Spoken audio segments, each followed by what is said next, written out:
Hi all, welcome to Learnino. Spectroscopy MCQs നോക്കാം. What is the effect of conjugation on wavelength of absorption in UV spectrum? UV spectroscopy കോൺജുഗേഷനും വേവ്ലെങ്തും തമ്മിലുള്ള relation ആണ് ചോദിച്ചത്. Conjugation means alternate double bond and single bond. As conjugation increases, wavelength also increases. Wavelength കൂടും. നമ്മൾ പഠിച്ചിട്ടുണ്ട് 1,3-butadiene 1,3,5-hexadiene case. 1,3-butadiene 2 double ബോണ്ടും 1,3,5-hexadiene 3 double ബോണ്ടും ഉണ്ടായിരുന്നു. അതിനനുസരിച്ച് വേവ്ലെങ്തിലെ വ്യത്യാസമുണ്ട്. Which of the following is an example of a conjugated system?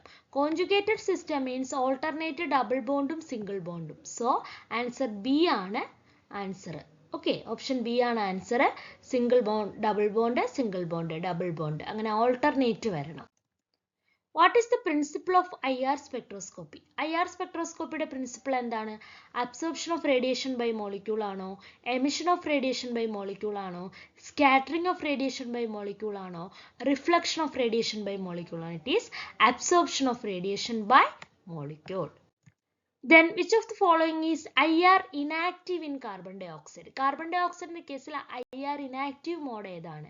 Symmetric stretching ആണോ? Asymmetric stretching ആണോ? In-plane bending ആണോ? Out-plane bending ആണോ? It is symmetric stretching. IR ലെ symmetric stretching ആണ്.